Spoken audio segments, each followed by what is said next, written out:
Hey, howdy ho! How you guys doing on this beautiful Wednesday afternoon? Had to really think about the date for a second because I'm kind of confused after watching all of these Mission Impossible films that we'll be talking about. Um, Bro, I'm fucking like I know a lot of people like the press have been talking about Mission Impossible, the final, not Dead Reckoning Part 2, people, the Final Reckoning Part 1, 2 and 3. No, I'm joking. Sorry. The Final Reckoning Mission Impossible released this past weekend, and it's getting a lot of highs and lows. Like it's either people love it or they hate it. Seems like a lot of the criticisms for a lot of the films, but this one seems a lot more diversive than I think most of the other Mission Impossibles have like ever turned out to be. Even the second one. After our the basic thoughts on Well, that I mean, second yeah, like film. Mission Impossible 2 is hard. It's such a low. It's hard to go past that. I don't know if it sounds like this new one might just be that with an extra hour attached to it. I mean, I've just been hearing that for the most part, it's predominantly directed at like the first act, like the first hour of the movie, because it is like almost 3 hours long of just like just weird editing, exposition, and yeah, just a weird start to the movie all around. But I have heard mostly that people are kind of enjoying like the latter parts of the movie, like like when the action really like kicks off. Yeah, the common thing I've been hearing is even Tom Cruise's insane death defying stunts couldn't wash away the bad taste that like you were talking about the editing kind of gives people or like some of the story points because the fear I had going into this movie is kind of the same one. I know you're gonna like laugh at this. Is the same fear I have about like this next Fast and the Furious film, even though I haven't liked the last few. Oh, Is it's a film like two films that are made to be two parts, but then they kind of go back on that second part for whatever reason it may be, and so they kind of have to work around what they set up while adding a new original story at the same time, so it kind of feels like it gets lost in trying to handle that. And I feel like that set, like, what is it, Fast X Part 2, which is really just Fast 11. I think that's just going to turn into Fast 11 at that point. Because, bro, they've both, like, have had the same production timeline.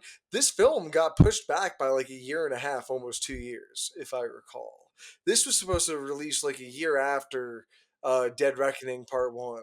well, I think that's just because Tom Cruise wanted to shoot it back to back with Dead Reckoning, or at the time Dead Reckoning Part One.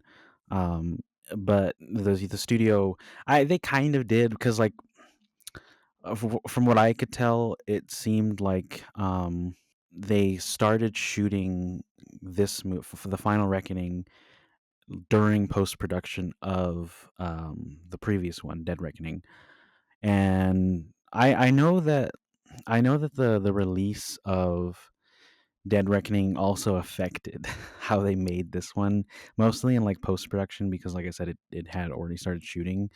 Because I saw something today that I guess the director Christopher McQuarrie was saying that because essentially because Dead Reckoning kind of like bombed at the box office, um, they retooled that the part of the movie that people have been complaining about the most.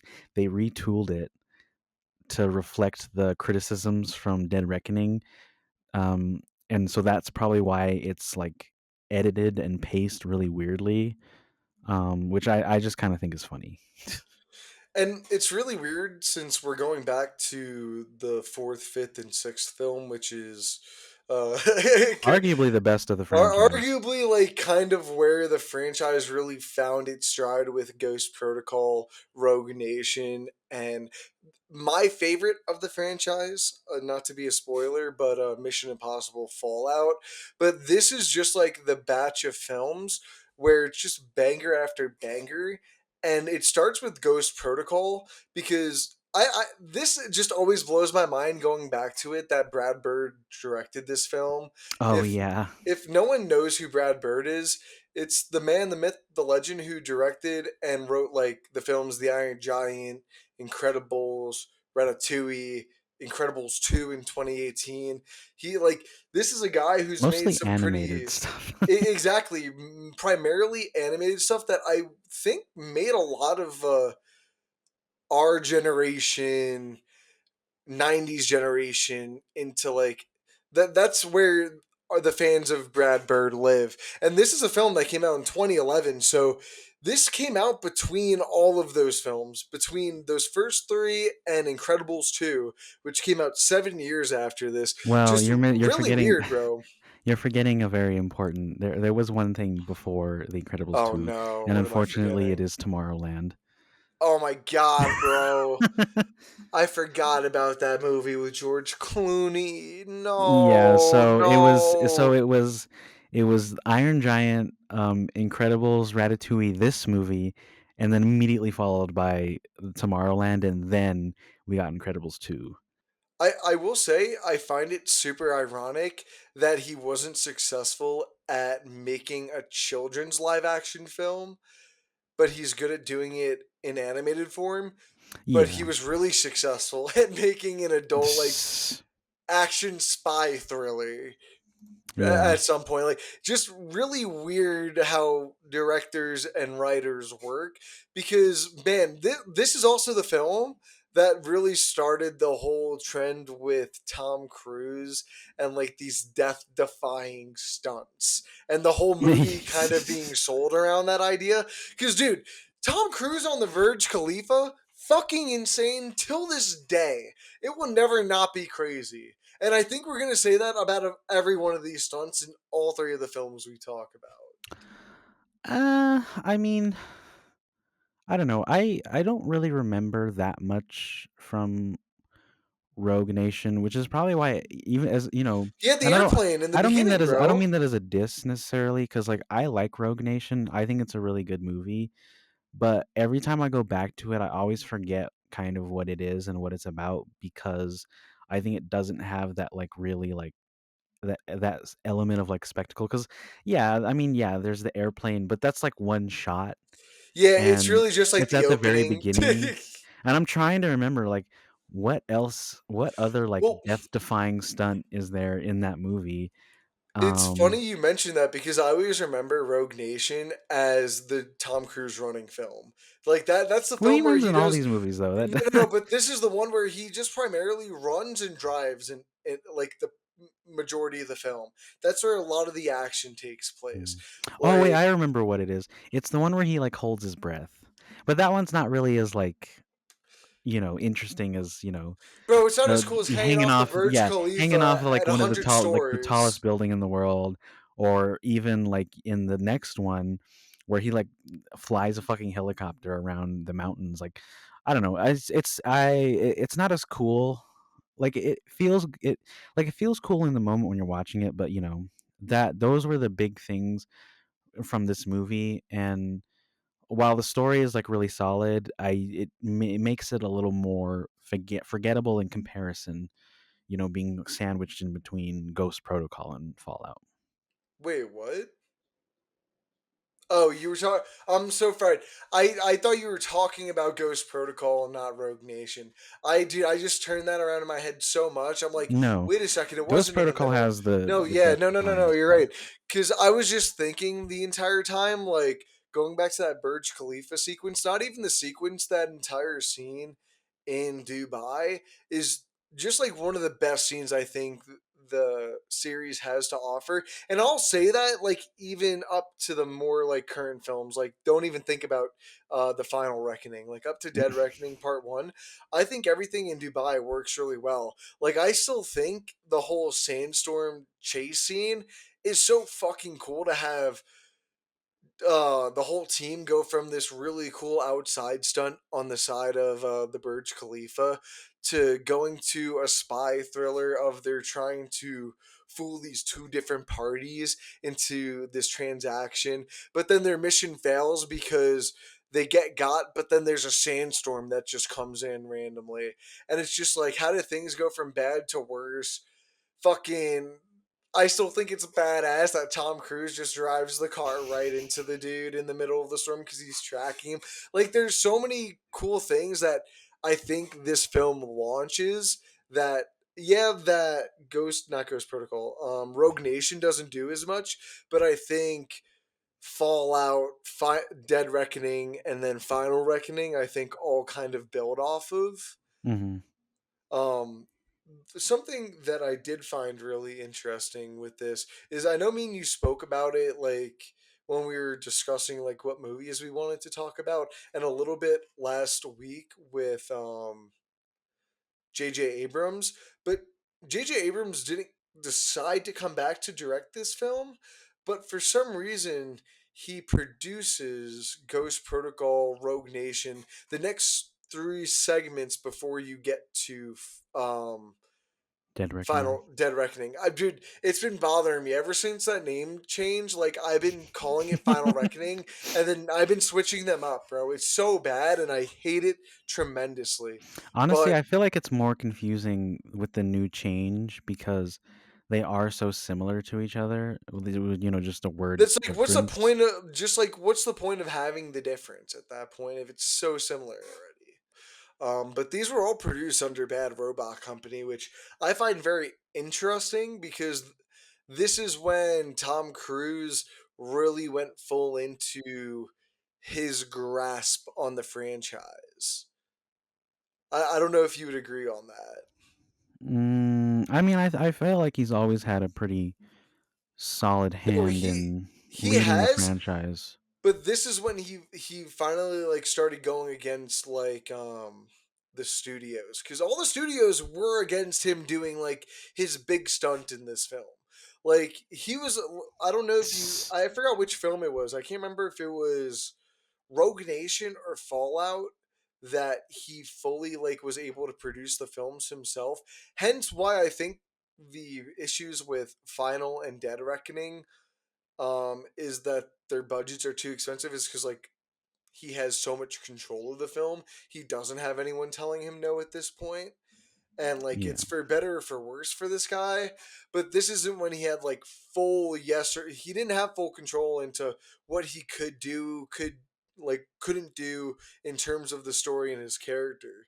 And I think that's why you get in like Fallout, he's doing like fucking I forgot what the halo jumping, you know what I Mm. mean? Like in that sequence, like they Yeah. would never let him do that. It's crazy that they let him do Well, Burj I mean, Khalifa. I think it's funny, like you and I were talking about it yesterday about how like there's a viral clip of Matt Damon, in an interview, and he's talking about a conversation that he had with Tom Cruise about how they weren't going to let him do this, the what is it called, Burj Khalifa Yeah, scene. And it's a funny video because he's essentially just saying like, oh yeah, I didn't like what they were telling me, so I hired different people. yeah, bro. And That's where the control code. Like, bro, that's crazy. What? yeah. Like, I mean, again, yeah, like you were saying, like for better or for worse, I definitely feel like in these three movies, it's definitely for it's better. limited enough to where it doesn't come off as like annoying. Um, but I think that's my main problem with Dead Reckoning, and kind of what it feels like I'm gonna have the same thoughts going into Final Reckoning, where it feels very self indulgent, and nobody was around to really rein in the the crazy things that they wanted to like try and pull off. Um, but yeah, it's a very difficult thing for me to say like, oh, this is good or bad, because I do really like these movies and I like when they do those things, and that's sort of, for the last decade, that's been the draw of these movies, is like watching these very risky stunts that Tom Cruise does himself. But yeah. I will say I think the strong point in the franchise, starting with Ghost Protocol, is now this is really when they're starting to make it a more intertwined story, and not just Mm, in the way that characters are coming back into the mix. Like personally, my favorite in Simon Pegg's Benji, who, bro, I was saying this before we started recording. I fucking love Simon Pegg, and so to see that he got like a main character role after that third film from this film on, I was absolutely adoring it because I really like this main squad with Brant, Jane, and Benji. This Yeah. is this is the film that really started my Paula Patton obsession for 3 years. Absolutely loved her. Oh my I god. saw everything she was in. Favorite actress of all time. And this is outside of The Hurt Locker, another film Yeah. that I think shows Jeremy Renner's a really good actor. Yeah. I mean, I agree with you. I like Paula Patton's character, but She's not deep. That's the problem. yeah, she's not. I mean, she has character. But She's not not my in favorite character. But it's hard to compare because in the interim we've had such a great character in like Rebecca Ferguson's Ilsa Faust that's introduced in the next one we're going to talk about. But I think she works in that movie really well. And I got in I got invested in sort of her like side plot about her revenge thing. You know what I'm talking about. Yep. But yeah, I it's funny that you were talking about like your obsession with Paula Patton. I've only ever seen her in one other project. Do you want to take a guess what that one was? I swear to God, dude, if it's Warcraft. It is. Yeah, of course. It Like is Warcraft. I saw her in Deja Vu and Precious. Like, bro, when Oh, I I saw always her, forget she's in Deja Vu. Okay, I was wrong. I have seen her in that. But but like, I'm bro, that's just but crazy yeah, that the I Warcraft was the what one that I forgot was about thinking. Warcraft. I totally forgot about it. I Um, Yeah, I was really excited for that movie when that one came out, and it's all right. But I think funny enough with Paula Patton's Jane character is she was originally supposed to come back in Rogue Nation, and oh, was she? I think there was a pay dispute between the production company and Paula Damn, you Patton. serious? Yeah, I think they just weren't offering her enough, obviously. And then they got Christopher McQuarrie after that, and then I think that's when like all the shit the gears started to shift more. Mm, Because in hindsight, I think my ultimate disregard with her character is she's the only one that doesn't feel as interconnected with at least Ethan, because you yeah, find out over the story with like Brant that he quote unquote like knows that oh my god, I have to go back. What was Ethan's wife's name in the last Julie, few Julie. Julie, Yeah. yeah. Um he knew about Julie's death and he could have prevented it. I mean, then you learn that it was all like faked because Ethan wanted her, knew she'd be safer like that. But I think it adds this deeper connection that Jane just doesn't offer because Hmm. her connection to Ethan is through Hanaway, the character we see at the beginning, that's killed by Leia Sado, which this is the first movie I saw her in. I always forget she's in this movie. Yeah, so do I. So when she pops back up as like Sabine, I'm like, oh, Leia, how are you doing? I missed you. Um, yeah, and so it feels really disconnected because you don't know how any of those characters really work with one another, but yet they know who they are. It's definitely a consequence of the previous movies being so fast and loose with like the continuity of like, Hmm. because like it is we kind of talked about this last time, and that it's jarring going from Mission Impossible from like what 98 or whatever to um Mission Mission Impossible Impossible 2, 2. and then immediately Mission Impossible 3, because not only are they like stylistically different, but you can tell that like they don't like certain things about the previous films, and so they just like ignore them completely.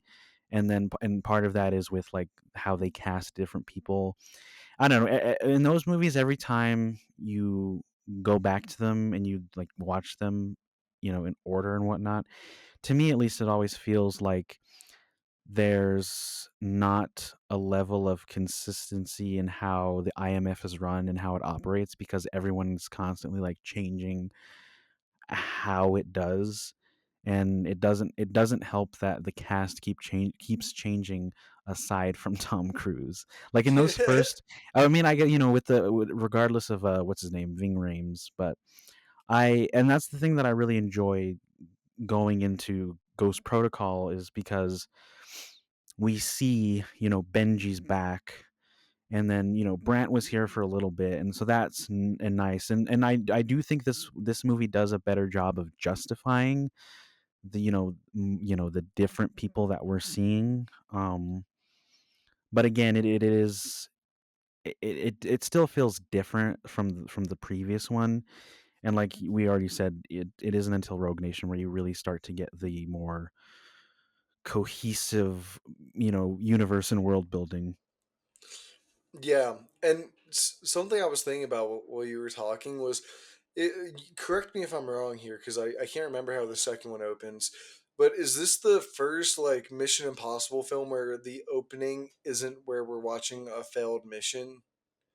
I can't remember what happens in the beginning of the second one Wait, because I I'm confused. This so one like doesn't start with a failed mission? yeah, this is the first one not to start with a failed mission because the first one Yeah, does, the third doesn't it one though? does. It does start with a failed mission. No, it doesn't. He breaks out of jail. But that's not the opening of this movie. Yeah, it is. No, it starts with what's his name getting killed. Oh yeah, you're right. Nope, you're right. I'm sorry. I I mean, thought that it's came definitely after. yeah, no, yeah, No, yeah. I thought that came after the prison. You're right. And then No. she. No, no, you're I mean, right. the prison thing is still technically a part of the opening, Yeah, but it's it's such a minimal mission though that I just well, we totally kind of revisit miss. it too. You revisit it, but like it goes back to that whole connecting Paula Patton's Jane and like Ethan Hunt.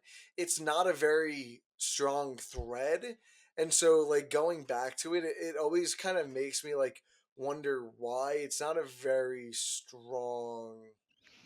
It's not Well, a strong opening I think for that's me to why forget it. yeah, I think that's why you forgot, and I think others do.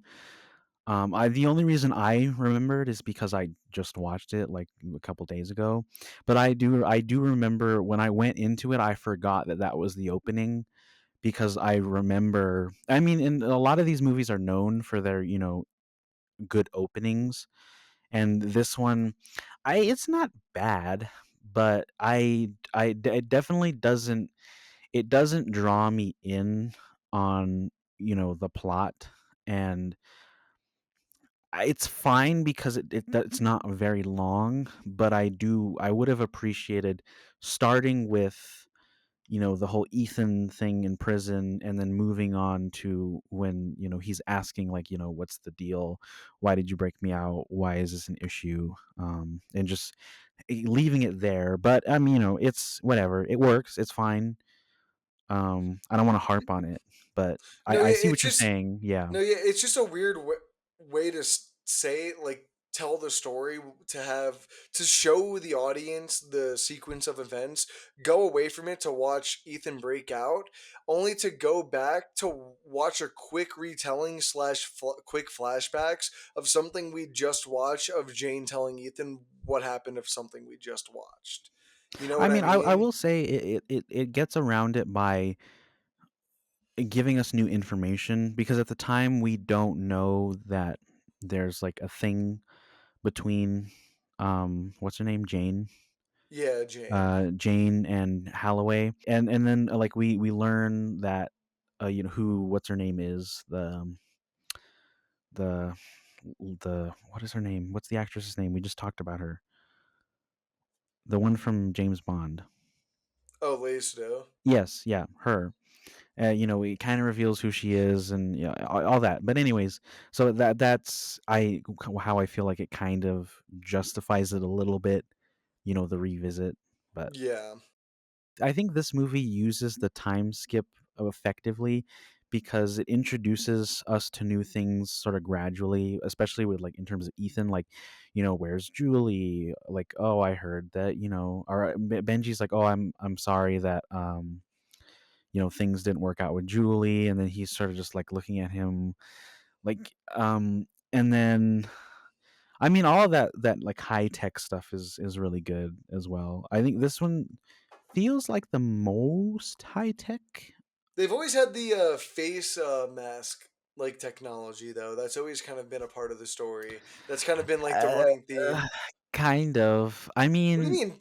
that was like the whole thing in the first movie. That's how he got what's her name to confess that she was working. Well, no, yeah, no, I know that it's a big part of the series, but I think it's kind of funny that in a lot of these movies they try to come up with an excuse not to use it, and this is the first one where it's really apparent because, it breaks. I don't think they wear the mask. I don't think they wear a mask at all in these movies. No, that it's a I think joke in only the this villain movie. does.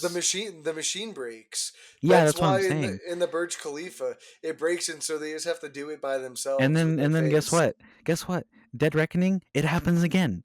Yeah, it Fucking it, does. the fucking mask machine breaks. I don't think they use it at all in Fallout either. No, no, it breaks again. It breaks again in Fallout. Does it? Yes, it does. Remember, what's his No, they name? use it. That's how they get what's his name to confess he's John Lark. Remember? That's true, but it does. It breaks when they're planning to when they fight that dude in the bathroom who's supposedly John Lark, Oh and yeah, fucking yeah. Henry Cavill's character just hits him with it, and then they're Those are the trying to make the shotguns. mask, and it's not working. But like that's what I'm saying. Like they use it for like small stuff, but then whenever it's supposed to be like integral to like the mission, they write around it so that they don't have to use it. Yeah, they think of every reason not to use it, pretty That's what I'm much. saying. It's really funny that like everyone remembers this franchise for like the mask thing, and then they like always try to not use it. And something I'm impressed. I didn't like notice this for the at least the Rogue Nation and Ghost Protocol, but this is a cardinal sin of mine when it comes to writing films. But to have more than two script writers is always like something I get concerned with. Like a film that has three, four, five. Does In this this one have that? case, not Fallout, Ghost Protocol and Rogue Nation both have three. It's the same three guys: Bruce Geller, Josh Applebaum, and Andre Nemec. And I like to give credit where it's due because I think between three people, a lot of ideas can get lost in between it all, and I think they do a good job of it in between these two films Wait, where are you seeing the writing credits on IMDb. on IMDb? Yeah, Well, I have Wikipedia pulled up, and for Ghost Protocol, it only says two people wrote it, and the same for I don't trust Wikipedia, bro. I feel like IMDb I anyone can trust a lot change more. IMDb too. You do know that, right? No, I know that, Okay, but I well think let me a pull it lot up. less people probably know how to. I guarantee you. Bruce Geller doesn't count though, because isn't he just the he might be the he's series creator. yeah, well, yeah, he's the creator of the original television show. He's dead. Okay, Like, so I uh, mean, he you know died in what? 1978, so there's no way he wrote this movie. So I it's mean, it's the hell, last two people. okay, that makes it even crazier. So Josh Applebaum and Andre Nemec wrote Ghost Protocol, but then Christopher McQuarrie and Drew Pearce wrote Rogue Nation. But then Mm, Christopher McQuarrie only wrote Fallout. well, okay, again, on Wikipedia it says What? that Christopher McQuarrie wrote the screenplay, but the story was by both him and Drew Pearce. Hold up, opening this. I Yeah, it think does say that IMDb. here. I think IMDb just isn't No, saying like the. I was looking. The problem was I was looking at the just writers, and for some reason, some of them when it'll let you scroll down into it, and it'll give you like a more concrete like story by credit. But Yeah. some of them, like for some reason, Ghost Protocol won't let me open it and doesn't show me like the story by. So I'm gonna Interesting. assume it's just Andre and Josh that wrote this film. Yeah. Because that was really confusing then. Okay, that's probably why. Because then they probably just did the story and just overall screenplay together. But still, to Hmm. have so many different visions like go between these three films and different writers, I'm impressed that they connect so well and they work as well as they do on like a story fundamental level. Yeah. I mean, it's definitely more like we said earlier. It's definitely more obvious in the last two. But I think the thing that I like about Rogue Nation is that it uses the Brant character, and continues to use like the Benji character that in a way that feels really natural. Yeah. But yeah, I don't know. I just think this is really, and this was I was telling you as well. This was the first Mission Impossible movie I ever saw, and I saw it in theaters. I think I was like 8 or something when it came out, and the choice was between this and We Bought a Zoo. And I was like, well, I don't want to watch the Zoo movie when I can go watch, Tom Cruise climb up a building. And I remember us going and seeing it, not really understanding what was happening. Um, but I still really enjoying it. And I think that's the best thing about this movie is that you and I were also talking about this yesterday. It's not overly complicated, like in terms of like the plot. Um, I mean, especially in terms of like the plot of Dead Reckoning. But the thing is just that it's just a really fun and entertaining movie, and I think it's still well written and smart in terms of like how it's paced and how things like flow from one scene to another, and then yeah, I mean the best example is that the midway uh action set piece on the building where like everything is just feels like such a masterclass of tension because constant like obstacles are arising, and then we're watching the characters try to like React work to their, him. yeah, like their reactions feel very natural and realistic at the same time of them having to like figure out all these absurd ways to work around them. I really like that.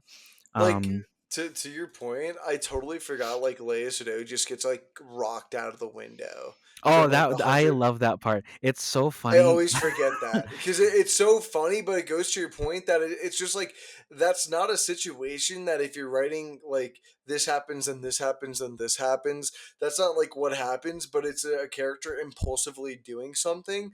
So it makes it Yeah. feel a lot more natural in terms of the story because then it essentially ruins their plan, like because Hmm. she fucked it up. But they're also there because people fuck things up. You know what I mean? But yeah, go Yeah, ahead. and Sorry. I like the way that they treat the aftermath of it too, because like all of the struggling, and they don't really get what they want, but it doesn't feel the way that Dead Reckoning feels, and that I feel like I wasted my time watching it. Um, and then they're still trying to work out a way, and like everyone is just arguing with each other because like I just like the argument that Brant and Jane have where he's like, "Why did you throw her out the window?" And then she's just like, "I mean, I didn't really do it intentionally." And Yeah, like you like, can bro, we were under fighting. Yeah, well, Like, but you can also understand what Brant's thinking in that like you had it out for this woman, so I don't really believe that deep down you didn't just want to throw yeah, her off the building. But because in that moment when you're watching it, it feels satisfying because they've built up the fact that like she wants to get revenge for Holloway, and then in the moment you feel like you're sort of half and half. You're like, oh yes, she got revenge, but then Brant comes in and he's like, what the fuck? And then you start kind of feeling that anxiety of like, now what are they gonna do? Um, and then that all just like builds into the third act. The stuff with Jane in the third act is all right. It kind of comes out of nowhere with this like weird yeah, like self-esteem thing that she has going on. And it kind of feels like an excuse to have Tom Cruise and her kiss, but everything else surrounding that is really too cool as well. And I really do like. I think Brant's my favorite in this movie, and he's not in Rogue Nation as much, and he's not in them past that. But I think this one utilizes his character the best in terms of like he has a really nice arc where he feels like he shouldn't be in the field anymore because of what he thinks happened with Ethan and his wife. And that reveal is really nice too, of sort of like because they slowly build up the fact that like he has more skills than an analyst would have. And then by the end of the movie he's sort of fully accepted, going back into the field. And I just really like all that stuff. No, it works really well, and I'll say, rewatching this, it's been a while. I really found the editing, not editing, Jesus Christ, the ending to be quite bittersweet in a way that I didn't remember it Mm, being. Because like you were saying with the whole Brant, like thinking he knows about what happened with Julie and Ethan and not really knowing the true story. And there's something I don't know what it is, but there's just something nice to have that connective tissue from the third film that continues all the way throughout most of these films. Definitely, at least I can't remember if Julie's in Dead Reckoning. Jesus no, Christ, she's not. that's what I thought. But I we'll talk about it more once we get to Fallout and her character. But in this film, once Brent finds out the true story and they're having like that little ending get together where he's having a beer and like you're kind of like, bro, why are you just chilling out here having a beer, smiling? But then you find out that he's just kind of watching over Julie, and Yeah. the moment when she realizes it, it comes back in Fallout about how he's kept her safe, but him and oh my god, why am I forgetting the actress's name now that plays Julie? Something Monahan. Oh yeah, Michelle Monaghan. Yeah, Michelle Um, Monaghan. Michelle Monaghan.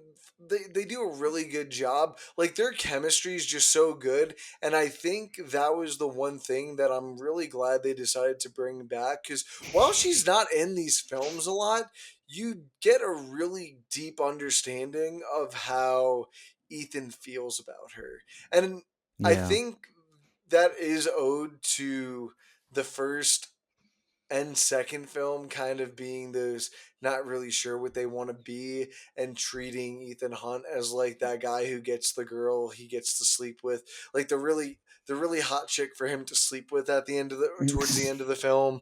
Like that's what those first two movies try to make him out to be, but they kind of reverse, and like we spoke about it in the third film because that third film really is centered around it. But I just like the small touch at the end with Ving Rhames too coming in, that being his only You scene. actually said that. What? No, I'm saying you don't remember the setup of that, like the joke of in that scene. No, remind me. He's talking about like you actually said mission accomplished. Oh yeah, yeah, I forgot about that. Oh Well, my I god, think bro. it's really funny that Ving Rhames and Michelle Monaghan have like such a blink and you'll miss it cameo at the end, but like that's kind of like oh sorry, that's kind of the best part of like the movie, and they're the dynamic between them and Ethan is like so spot on that it feels like just such a smooth transition into it. Well, the thing is like that. I think this is where the acting comes in between Ving Rhames and Tom Cruise. Is their chemistry is so palpable because the second they're talking and you know who it is, you just kind of feel like one of those buddies you're getting to catch up with after a year and a half. You're having a beer, but it doesn't matter how long you guys don't talk, but there's always that kind of brotherly camaraderie between the two of you that will always be there. And it's just such a sweet moment that once they finally do bring Ving Rhames back in Fallout and in Dead Reckoning, He's in Rogue it Nation too. is it. I that's right. Fuck, dude. Oh my god, bro. Why do I keep forgetting? That's what I hate about Rogue Nation is no matter how many times I've actually seen it, because I've seen it about three times total. I saw it twice in the theater. There's something about it that is just not memorable. You know what I mean? I don't Yeah. know if it's just me. You what was No, we it that talked you about it said? earlier. That's what I'm Yeah. saying. You said something earlier about it where it's this film in between Ghost Protocol and Fallout that kind of has this. Yeah, it's It like doesn't have. sandwiched in between them. Yeah, it's sandwiched in like it has like those really cool over the top action stunt that Tom Cruise does with the airplane in the beginning, and then he does like the whole tube jump in like the latter half where he's underwater. Like that's all cool and all, but it's just there's something about it that isn't memorable in the same way that Ghost Protocol and Fallout is, and like I don't know what it is that makes it that way. I mean, yeah, I just think that the over the top stunts aren't the best part of that movie, and I feel like it's trying to be more of a smart thriller than it is trying to be like, the high octane, action set piece movie. It's not as much of a spectacle, and I think that's why. But there's definitely aspects of it that work. I mean, I don't mean to say that it's not a good movie. It's a dude. It's a It's a good really good movie. movie, It's a but really it's good just, movie. I struggle to remember the itty tiny bitty things that happen in that movie because there's not that sort of like there's not the spectacle draw that the other movies have. And so, I remember the villain when he shows up in Fallout, because when I saw Fallout, I hadn't seen the Mission Impossible movies in a while, and so when I saw Fallout, I was like, "Oh, I remember that guy. I remembered Ilsa Faust. Like I remember aspects of them, but very minimal aspects. I don't like, and it doesn't feel like it stands out as much, being in between the high octane, stuff in Ghost Protocol and in Fallout."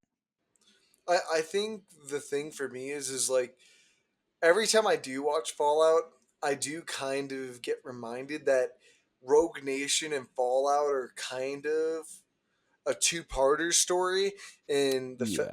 like if you include like the association of Lane, because they're two separate films, but Lane is the main antagonist between the two films, and they're two I wouldn't really say that.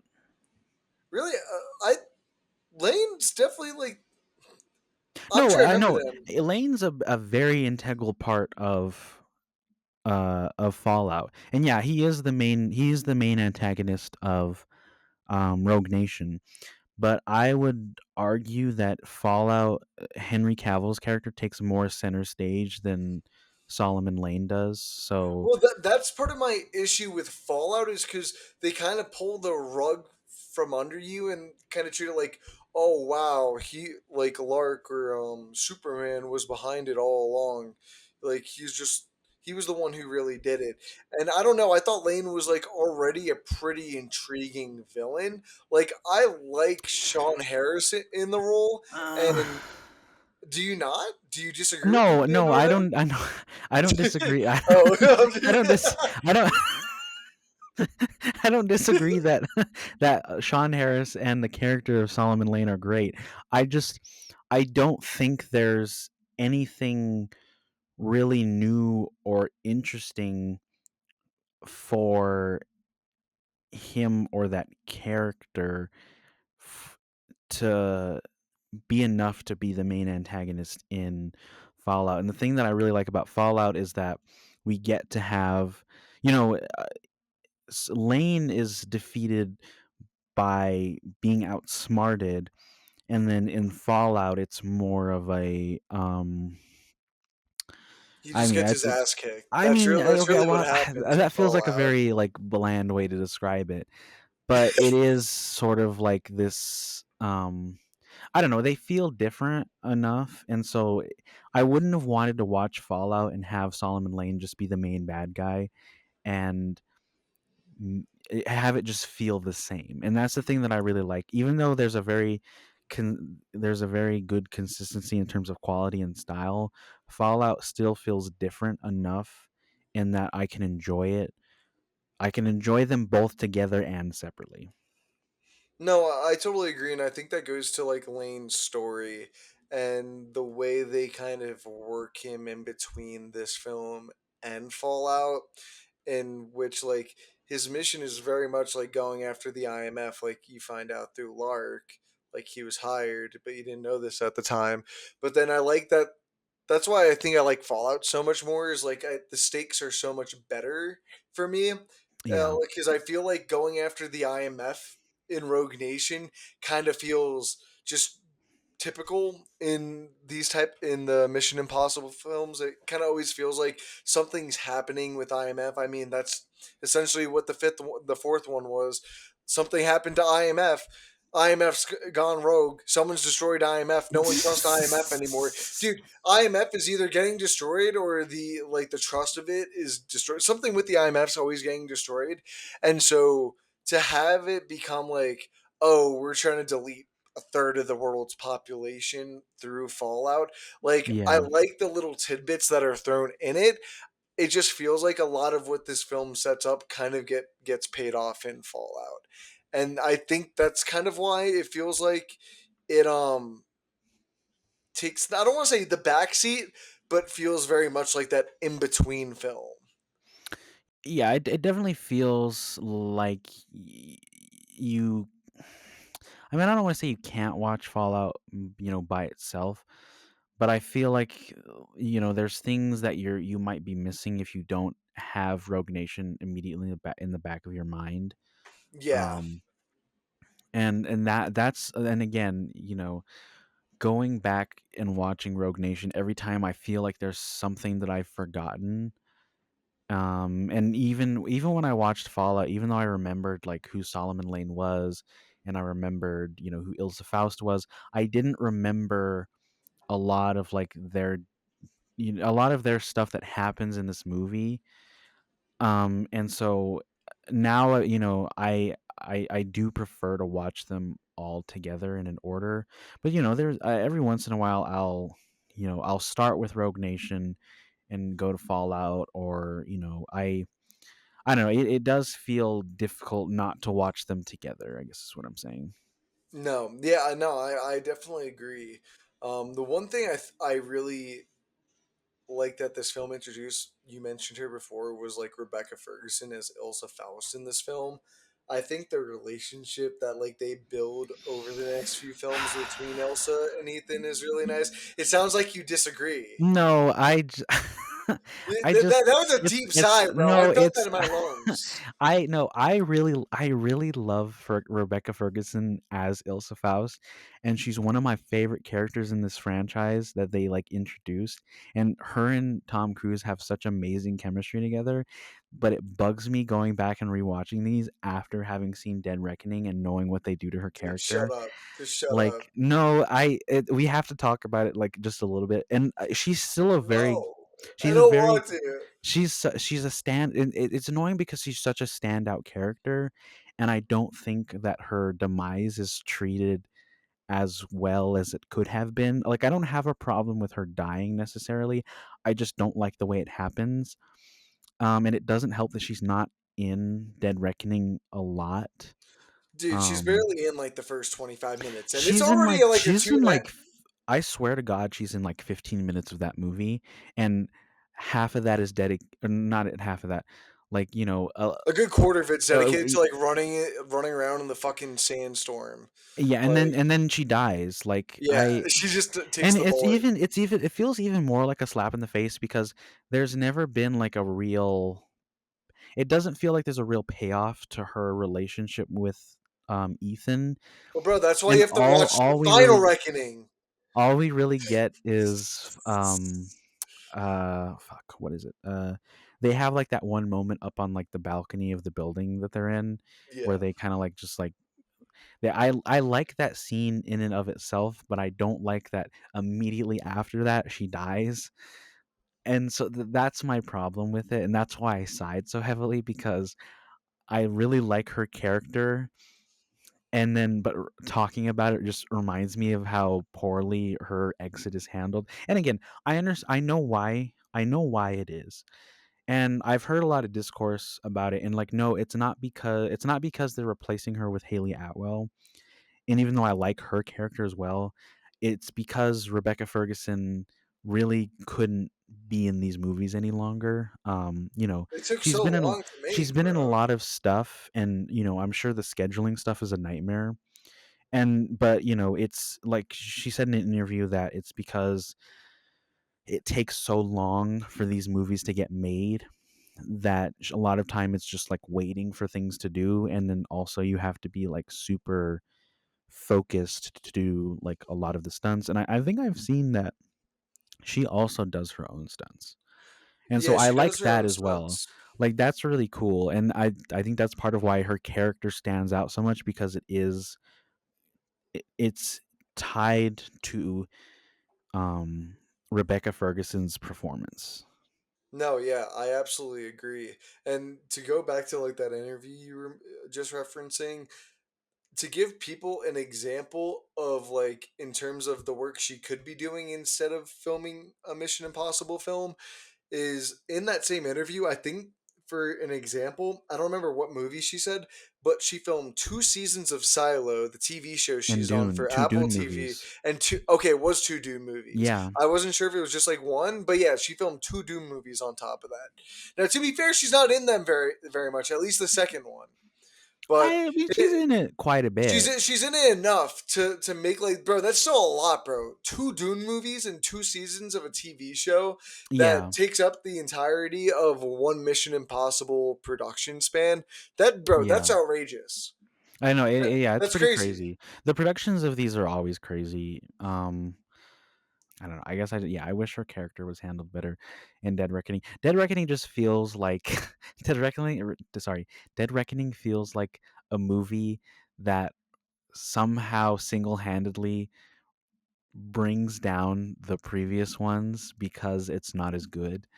But Well, it makes it so much more frustrating with what they do with her in Dead Reckoning because in Fallout, dude, I don't know what it is with them being able to create such good love interest for Ethan Hunt after yeah, that second film, because somehow they were able to like really make me go back and forth and really understand how Ethan's love for Julie is something totally different at this point than what it was from when we first met them, and how and it's yeah, evolved. Like there's just something so masterfully done with that that I think people don't give enough credit to, like Christopher McQuarrie, Drew Pierce, all of these people who wrote these films, hmm because the performances are all like there's so much that goes into it that makes it so much more frustrating with how they deal with it in Dead well, Reckoning. it's also so different from the relationship that he has with Ilsa as well. And like it's very obvious that they're supposed to be into each other, but again, it's very different from the relationship that he has with Julie in the third and fourth movies. And I wasn't looking when I first started watching Fallout, and it starts with like that dream sequence. I wasn't 100% into it because I was like, I really like the Ilsa Faust character. I don't know why you're bringing this other chick back up, but I like, you know, going back to it, and even after watching it for the first time, you understand that it works in that movie, and it doesn't treat either of their relationships as less important, and that's really what I like about it, and that they're able to write around all of that stuff and not go the direction that you think it's going to go in. But I really like the way that Fallout treats that relationship because it does feel like a better payoff to the stuff that happened in Rogue Nation between those two characters. And I just love how unspoken everything is for the most part until you get to Dead Reckoning, and I kind of was wanting a little And more. then they fucking blast her. But not to go back into Dead Reckoning, I don't know. Yeah, I part of it is the way it's written, and the other part of it is the way that it's performed. Rebecca Ferguson and Tom Cruise have amazing chemistry with each other, and I love how these movies utilize their relationship to create conflict, but not in the traditional way. And I don't know. I've seen a lot of times where relationships start to annoy me in movies and television because of the way that they write conflict into it. But I really liked how it was done in this movie. And that's the thing, is like each film it kind of builds off of Ethan's fundamental guilt of trying to connect with people. I think I mentioned this in the last episode that I like how you really get to see his journey as a character between that first film and how he interacts with his crew, team members. Like he's flirting with the women. He's being like a cocky guy with all the other men around. Like he's cracking jokes. Like a very different Ethan to who you even see in the fourth and fifth film. And then by the time you get to Dead Reckoning, it's just like, dude, who is this guy? It feels like a I you can see the impact of his relationships throughout the series that you don't get in a lot of these franchises that I think you do in this franchise because they bring Benji back, another baller ass character. They bring back Luther and Ving Rhames. Like you said, they bring back William Brandt. Like they're hitting all of the cylinders of what people like, and that's why I think it makes 4, 5, and 6 this real golden era in Mhm. the franchise is because they were really firing on all cylinders between the storytelling, the acting, the directing, the filmmaking as a whole with the camera, the stunts. Like everything was just so in sync for these films that it's really hard to sit here and say like, "Oh, fuck Dead Reckoning for killing off Ilsa Faust," because I really do think that this was like the golden age of what the Mission Impossible films kind of turned out to be. Yeah. I mean, yeah, going back to like the stuff about Ethan's journey. I know I kind of said last time that, his character is ultimately one of the biggest draws, like aside from like the spectacle stuff. Tom Cruise and as Ethan, you always feel like he's worth rooting for. And I agree that a part of that is the relationships that he has. And a big focal point of these last couple of movies is how much he cares about every single person.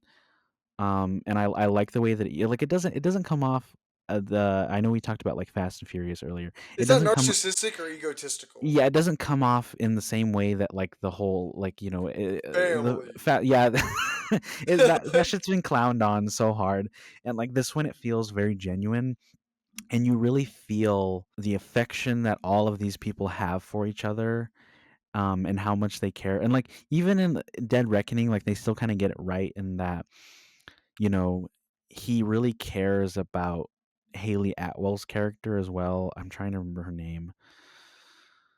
Um I can't fucking do it. But yeah, her character, like even though he doesn't know her well enough.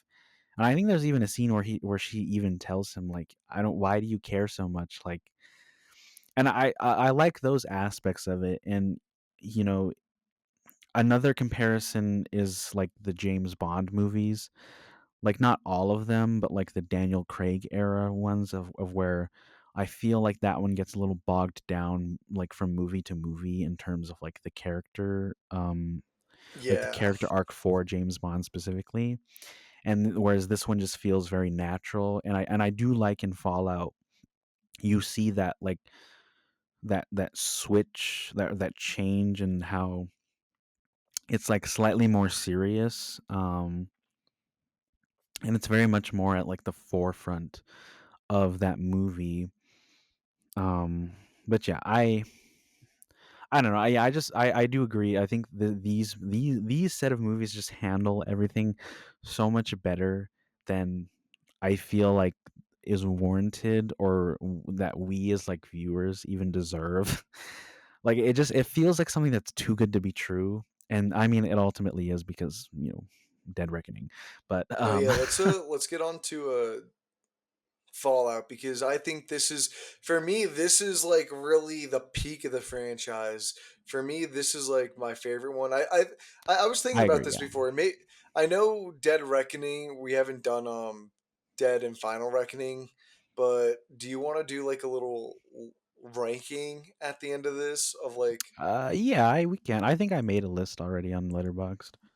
I don't have a list on Letterbox, but I can definitely do it off like my women. Just make it on Letterbox, but we'll do that afterwards because I think Fallout really is kind of the peak of the franchise.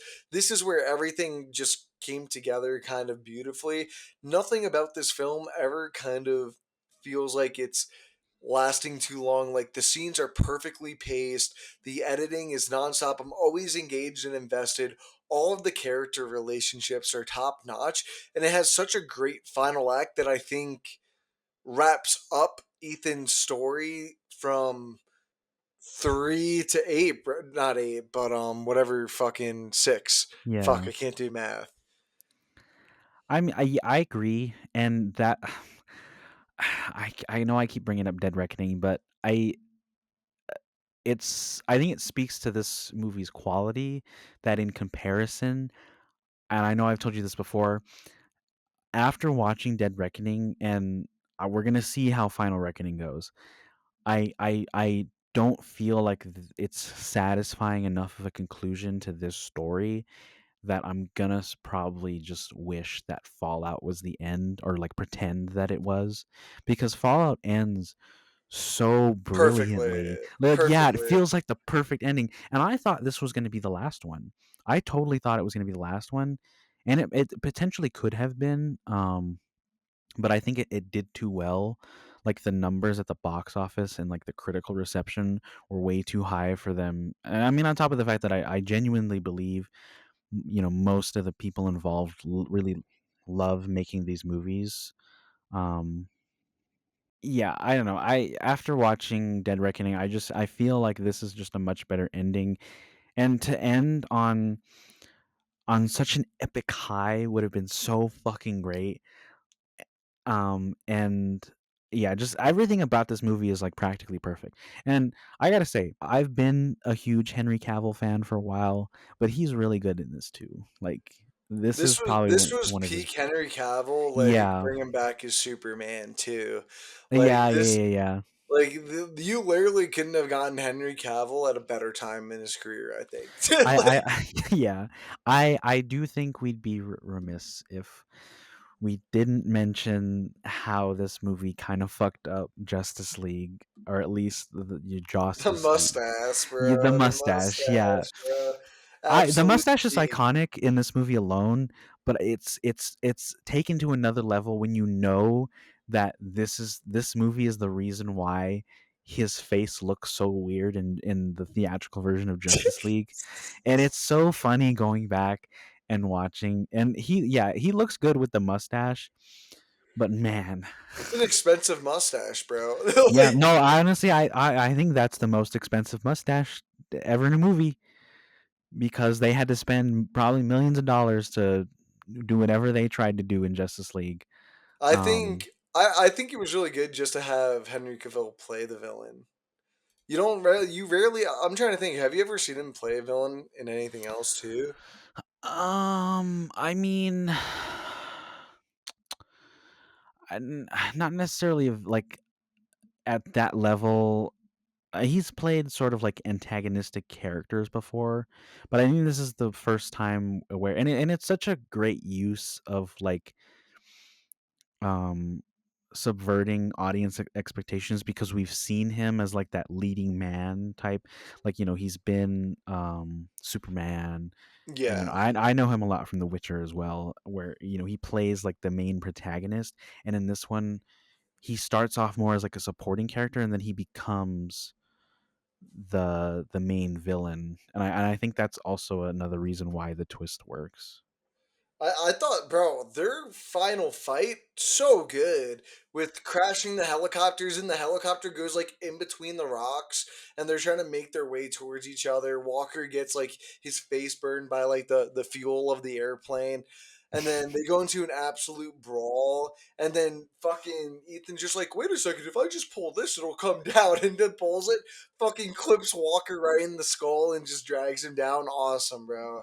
Awesome fight. Honestly, that's kind of some Final Destination type shit, isn't it? Dude, it was. That's what I thought. I'm But like, it's so wow. great. It's so fucking great.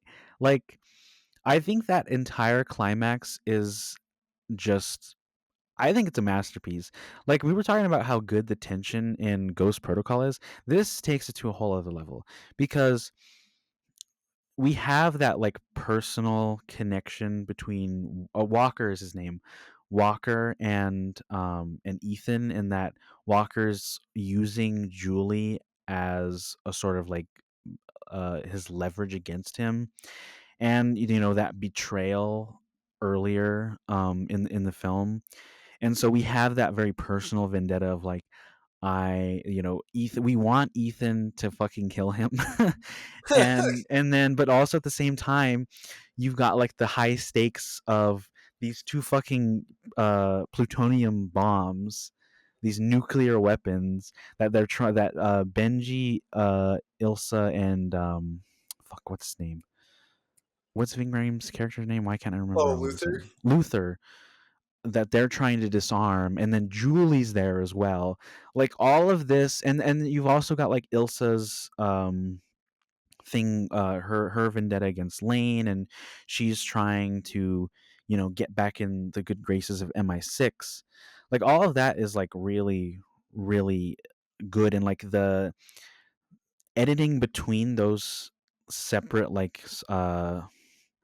side plots and like obstacles really works to fuel to just fuel the main fight at the end between Walker and Ethan. And that helicopter chase is so fucking good for no reasons.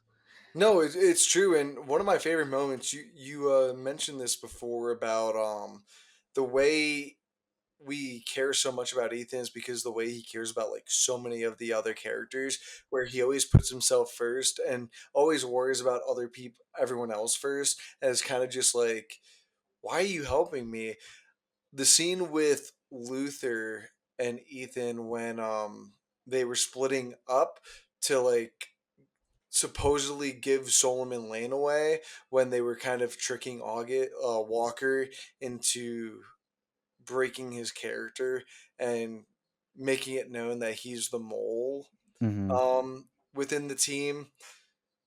When Luther's like, Ethan, I don't know if this is a really good idea. The moment that he shakes Luther's hand and it's like, just trust me. I love that moment, going back to it, knowing what's gonna happen in that moment, because it Hmm. going back to the fact that they don't need to know what the fuck Ethan's doing. They just always know he has their best interest. He will Yeah. never let them get hurt, and you don't know why in this moment he's kind of giving him like that trust me, like something's going on, but you Hmm. don't necessarily know what it is just, that whole scene is just really well done and just Yeah. builds so much of the character development in all of their relationships that just goes into all three of these films. Like, it's those little moments that they keep adding in all of these that just make my appreciation for the way Ethan cares about Luther, Ilsa, Benji, Julia. It just makes it that much deeper that you don't get with a lot of other films, that I think makes these films in the franchise work so well. Is because, like, bro, I should not be caring about Luther, Benji, Julia. Like you were saying, why the fuck should you care about her? She's essentially a character that really is only talked about outside of the third film, Hmm. right? But then she shows back up with. I always get jump scared when I see Wes Bentley come back in this film. I want to talk about his character so bad. He's just like his character is just the nicest Hi, person fucking possible for we can no drive you reason. back to Tuk Tuk. I know it's. Could you imagine your Sure. wife meeting Yeah, up with this random dude in the middle of nowhere, the and then nicest ass guy in the I know world. it'll just not. He's such like I don't know. I feel like any other person in any other movie, like the red flags would be going off immediately. Like, oh, who is this? Like, who is this dude? You guys seem kind of close. And Really and fit, even handsome looking. even at the end, like his last line to Ethan is like, he's just like, oh yeah, this woman. He referring to Angela Bassett's character. Well, again, another great addition to the franchise. We'll talk about her. But yeah, he's just like, oh yeah, you're lucky to be alive. If your friends hadn't found you, you would have died of exposure. And then he's just like, also, this woman dropped by like as soon as you left, as soon as you left with like either like half or the entire Indian army. And then he just kind of like looks at him really funny and walks away. She's And I'm like, just like, dude, you're this is really fucking. weird. He's just like, bro, what is going on? I He's know, just like right? not He's even just thinking twice. but yeah, I when I first saw it, I was like, "Oh, that's kind of weird." But every time I revisit, I'm just like, "You're just such a chill guy." Dude." but He does not deserve to be here, bro. He was just yeah, trying to help some people I from know, right? what was it? What was the pandemic that they were Smallpox. smallpox? I Yeah. was gonna say measles for a second. No, yeah. Smallpox, like bro, you should not be here right now. God bless your soul. Yeah, yeah, but, what were we talking about before we got onto that character? Oh, yeah, like, it's crazy because this movie even makes you really care about Alec Baldwin's character, and I know Yeah, that's like a what the fuck? I know that's kinda weird given, like, the recent controversy with Alec Baldwin, but even going from, like, Rogue Nation into this movie, he's kind of like a an antagonist in Rogue Nation, but in this one, he's just, like, full on Ethan's side, and I wasn't expecting his yeah, I wasn't expecting his character's death to be so, like, emotional. And Yeah, even, like, that moment before Ethan runs off out to chasing, Walker, that moment where, like, Luther's like, "You gotta go get him," and then, like, he injects him in the tractor with the tracker, and he's just like, "Go get that son of a bitch." And, like, the look that they give each other is, like, so so great. good. That one little moment, I'm like, "Yeah, chase his ass down. Go get that fucker." Pull out your Tom Cruise run, bro. Go ahead, do it. Yeah, but that's also a great like, all of the action scenes are like, they hit so hard. Like, the chase scene, it's funny, but it's also, like, very, like, heart pumping because he's chasing him, he's being chased, he's trying to make his way through the city, and, like, Benji's trying to direct him, like, all of that is just really great, and then it all, like, culminates in the reveal of, like, Julie, or is it Julie or Julia? It's Julia. Yeah, Julia, sorry, and like, just everything, every scene going forward, not only does it progress the plot, but it makes the stakes so much higher, and then when you go into that climax, it just everything is on point, everything feels like it matters, and just you're constantly on the edge of your seat, and then the resolution of it too, because, like, even after Walker dies, and they're still fighting for that fucking, detonator, um, and it's so great when it cuts from them, like, cutting the wire to the the shot of him hanging from the Edge of the cliff cliff. at Yeah. sunset, like, a part of you in that moment, you're just like, "No," like, "No," like, they failed, like, it feels the way that it's shot and the way that it's lit kind of tricks your brain to be like, they didn't just, like, make them lose, right?" Like, it has you for a second of just, like, wanting to know the answer, like they won, right? And then it reveals Yeah. that they did, and you're just like, "Oh," like, the relief that you feel is so, like, I don't even know how to describe it. It's I just think crazy. I think that's what makes like that last scene so fucking well done in my opinion, with him laying in that little gurney when he wakes up and it's just Elsa, and it's that final like warm embrace that you've kind of been waiting for the two of them to have since Rogue Nation, where they finally do accept it, because yet again that there was another moment we didn't talk about in Fallout Oh, between Luther and Elsa, where that's also Luther's a great scene. another great moment where I dude, it's kind of heartbreaking because Also, Luther Ving wants them to Rhames, work. He's so dude, good. Ving Rhames in that scene, like, that scene with him is, like, Oscar worthy in my opinion. Like, he's doing such a great job, and it probably helps that, Rebecca Ferguson is also doing a really good job. But, yeah, it's just, like, you can feel the heartbreak in his eyes and his voice when he's having that conversation with her. Dude, it's truly heartbreaking, and I think that like there's so many different small character interactions, not only in those like last two films, last three films, but just the Fallout film alone Mhm. just really makes the ending for this one so much more. It's a warm feeling that like you get in Ghost Protocol when he's looking at Julia and they all do that little moment together as a team or whatever. But Mhm.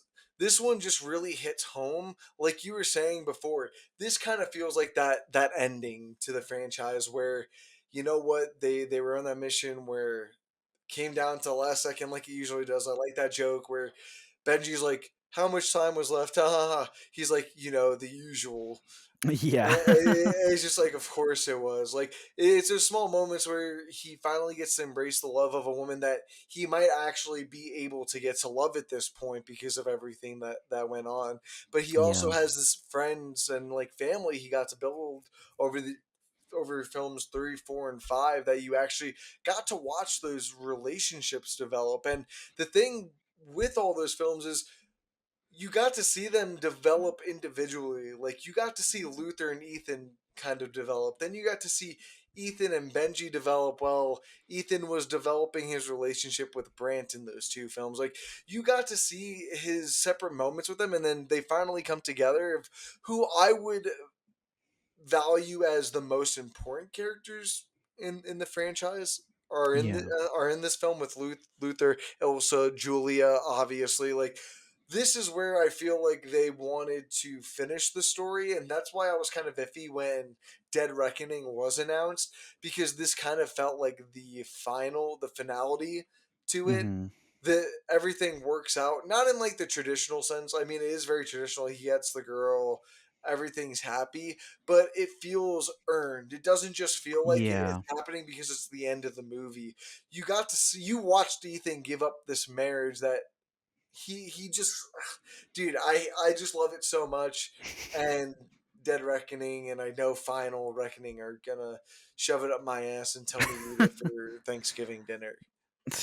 Well, yeah, I don't know. It's just and going. It probably doesn't help that going into Dead Reckoning, I already felt like this was the ending that I wanted, Yeah, and I do believe I don't think that this was intended to be necessarily the end, but I think that was definitely a possibility when they made it, and so they kind of made it to like if this is it, then it'll still be a it's a sad, satisfying yeah, conclusion. And satisfactory. then I think going into Dead Reckoning and to a certain extent the Final Reckoning, they felt like, oh, we can try to take it to the next level, but the story doesn't work as a finale. And there's kind of a similar thing in that like at the end of that movie they're fighting over the key, but the stakes with the key aren't enough for me in the same way that it is for the and it doesn't help that I don't like I can understand the concept of nuclear war and like nuclear fallout, but I don't understand that whole like techno shit that they're trying to make sound important. And it doesn't help that in every scene where they're talking about it, they're talking like super seriously, but it doesn't come off. It feels fake to me in a way that this isn't, and we get to see like the cost of what this is in a way that we don't get in Dead Reckoning, and I'm pretty sure we're not gonna get in Final Reckoning. And so I don't know. Honestly, bro, we should just put Dead Reckoning review in the title of this. At this point, we've spoken so much about Dead Well, Reckoning. it's hard not to I talk know about it they just when they all just feel so much more conjoined than like those first three do. You know, yeah. I mean, we talked about Dead Reckoning in that in the last video as well, and yeah, it's hard not to talk about it when we're comparing. Well, like when we're talking about how well made Fallout is and how much of a better ending it feels like it already is than what I've gotten from Dead Reckoning. And so I don't know. I don't know. I feel like we're not gonna get a film that reaches the height of Fallout as it just was when it came out. And I don't think anybody was expecting Fallout to be as good as it was. And then when they no. saw it when it came out, it was so good that people couldn't get enough of it. Um, and I wasn't really excited for Fallout because I kind of felt like, Mission Impossible wasn't really like, I felt like it had already had its time, and it didn't help that there's always so many years in between each movie. Um, and so, like, yeah, going into Fallout, I was like, I'll watch it, but, I wasn't expecting it to be one of the best movies to come out of that year, and I think this is one of the best action movies of the last decade, like, hands down. No, I absolutely agree 100%. The way No, you it's said that made me think you were disagreeing with me. no, no, no, no. Because you said no and you paused for a second, and I was like, "Oh, okay, well, what do you think is?" No, no, no. I absolutely agree. Like this kind of just feels like the climax that I think we all really wanted at the end of the Mhm. day. But Well, I mean, without that, even so this will be the last thing I say. yeah, Even those last moments in the movie too, like the stuff between him and Julia, and then him and Ilsa, like it's short and it's sweet, but it hits so hard, like emotionally. And then you have that ending monologue with Angela Bassett's character, and she realizes how important his stance is and how important um he's been in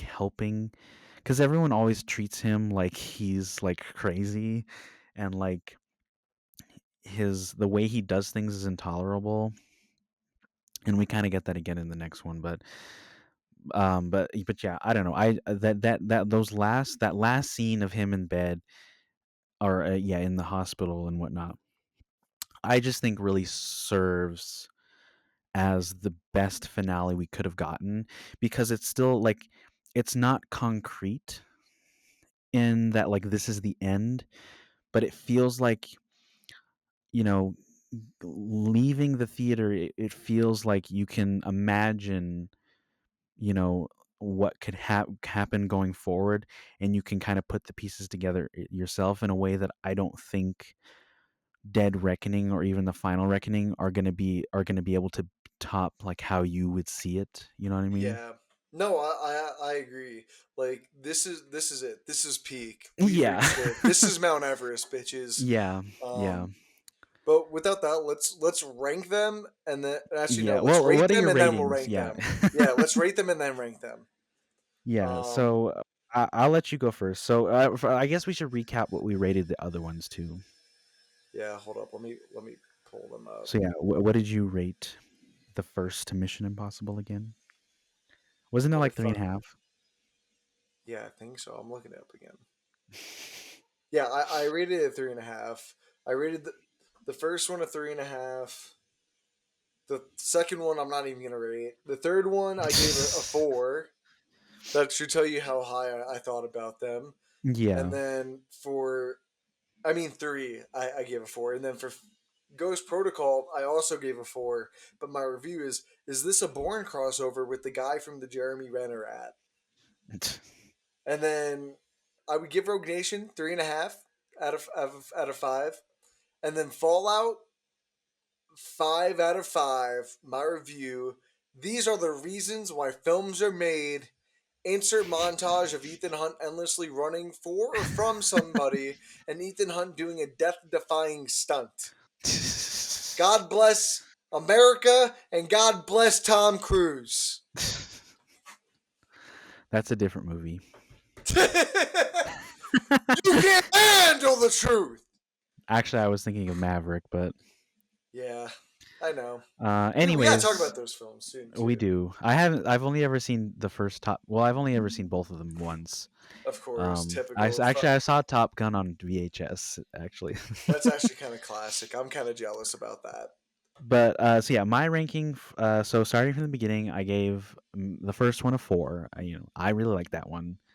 Um, and then I gave Mission Impossible 2. I think I gave, what, 2 stars. Too high. Actually, I gave it a 2.5. I have to fix that. It's not that high. I gave it. I would say it's probably a 2. And then Mission Impossible 3, I think I gave a 3.5. I would say it's marginally.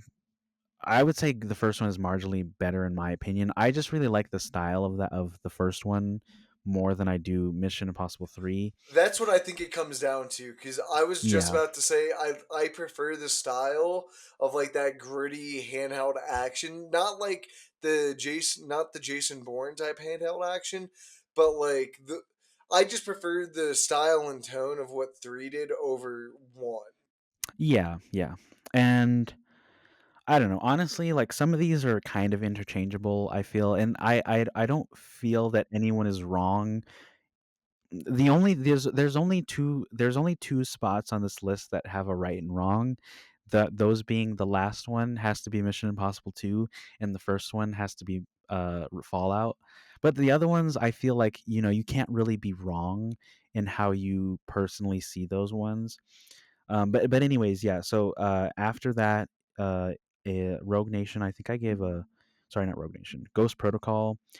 Ghost Protocol, I gave a 4 as well. I think that one's a really solid action movie. And then Rogue Nation, I gave a 4.5. It's while it's not as memorable as some of the other ones, I still think it's like a smarter like spy thriller. And I want to give it credit for that. And it also does introduce a lot of things that I really like about this franchise going forward. You have Christopher McQuarrie as director, you have Rebecca Ferguson as Ilsa Faust, and then you do have a really great villain in Solomon Lane. He feels different. That he's not like an megalomaniacal, like mustache twirling villain like you would see in James Bond or other action franchises. He's really smart and intellectual, and it really forces the most of the characters, but specifically Ethan Hunt, to really um try and outsmart him, and that's ultimately how they end up defeating him. And then, yeah, obviously, Fallout, I gave a 4.5. Honestly, I might bump it up to a 5 because after talking about this, I do see that it's probably like kind of a perfect movie. I think, actually, no, I guess the only thing that I don't like about Fallout is that there's another like mini twist in that it reveals that Vanessa Kirby's character, Alana, was secretly working with the CIA. That one doesn't really make sense to me because they try to like brush it off by being like, "Oh, well, like she couldn't say anything because in her eyes, it could have been anyone." But at the same time, it doesn't really make sense to me because like I don't know. Ethan is obviously not John Lark. I don't know. I don't know. It didn't work for me. Um, because I felt like it was pretty obvious that that yeah, I don't know. I don't. Anyways, Let's rank them. yeah. So You go how do you first. rank them? No, you go first. Okay. Okay. Definitely number 7 would be Mission Impossible 2. I don't think that's a shocker for anybody. No. Now, I feel like I have to make this distinction because while it's at the bottom of the list, there's a far gap between my enjoyment between the two. But Yeah. at number 6, it's got to be the first Mission Impossible. Really Yeah, yeah, yeah, yeah, yeah. Just wait. interesting. Yeah, it gets crazier, bro. And then I would say at number 4, I'd have Rogue Nation. Okay, you're including Dead Reckoning in this, right? Yeah, yeah, 7 films, right? So 7 is Mission Impossible 2, 5 is Oh, Mission six, Impossible. 6 is Mission Impossible. Sorry, I mixed it up. 6 is Mission Impossible. 5 is Rogue Nation.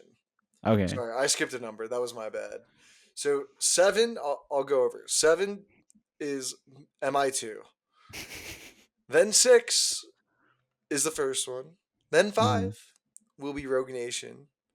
4 would be damn, bro, I don't know how hot of a take this is gonna be. But it's gonna be Mission Impossible 3. I think Uh-huh. I think people think that's a hot take. At least that's what I've heard. And then I'm just where is Dead Reckoning is my number 3 question. is Dead Reckoning for me. I feel like that's more of a hotter take. Really? You think that I think I people think aren't Mission as hot Impossible on Dead 3 I Reckoning. think Mission Impossible 3 is better than Dead Reckoning by You a think long so? shot. You think so? Yes, I do. And okay, now I really got to go back and watch it soon again. That's my next mission. Um, and then number two would be Ghost Protocol, and then Fallout number one, Oh, we obviously. didn't rank Dead Reckoning, or we didn't rate it, did I? At least I didn't. Oh, I didn't either. Okay, what I'd, would you I, rate Dead Reckoning then? I'd give it like a four. Okay. I gave it like a 3.5, and honestly, that might be a little generous. Wow, bro, Um, I really gotta go back and watch this now, bro. I, Shit. okay, so yeah, my ranking would be Mission Impossible 2, followed by Dead Reckoning, and mind you, Dead Reckoning it's fine. That's It's wild, it's bro. it's better than Mission Impossible 2 by a long shot. But I think it's anything you put at number six is just a mile long better than Mission Impossible 2, no yeah, matter which but film I it mean, is. I don't know. It's I going like if you following Fallout immediately with Dead Reckoning already like just lowers the quality of Dead Reckoning. But Dead Reckoning in and of itself, like it's fine. It's just it's I don't even know how to. Yeah, I got her here. What was I actually did give a review for this one? Let me find it. Um, my review was beneath all of the techno babble and overly twisty plot. There's a good action movie here somewhere. Like the action set pieces are fine. It just gets bogged down by the overly serious tone it tries to give this weird AI that they just named the entity, which is I don't know. It doesn't really feel like it fits the vibe and tone, especially after Fallout. And Feels yeah, like something Fast and the Furious franchise yeah, did, and yeah, where it just turned into I super don't techy. enjoy the way that I really don't enjoy the way that it treats Ilsa Faust.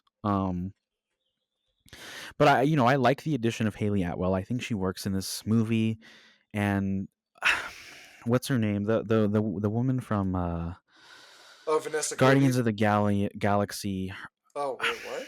Her character is the French woman.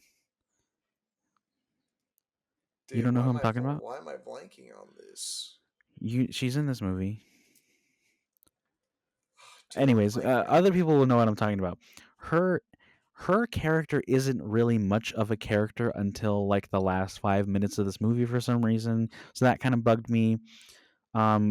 Reintroducing Kittredge is just weird to me. I don't like his character very much either. Like he's fine in the first one, but all of a sudden He just he reappears, he bro. reappears and he's doing the same shit that I don't understand. But yeah, and I don't know. I just think this movie really falls flat of what it could have been. Anyways, so yeah, Mission Impossible 2, Dead Reckoning. Then we have Mission Impossible 3. While I did give Mission Impossible 3 the same rating as Dead Reckoning, I think Mission Impossible 3 is a far better movie. It handles the character relationships far better. The action is yeah, it's not as like over the top, but it's still very investing. Um, but it does feel like a more basic version of the other movies. Then Mission Impossible at number 4, then Ghost Protocol at number 3, and then number 2 Rogue Nation, and then number 1 Fallout. I'm shocked you like Rogue Nation that much. I mean, like I said, it's a smart movie.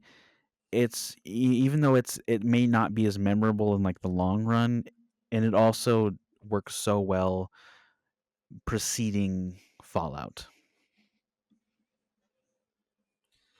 But That's again, wild to I me. think honestly, I think just in terms of how I rated it, that's how it came out. Because like Ghost Protocol is also a really good movie, but I still think technically Rogue Nation is slightly better.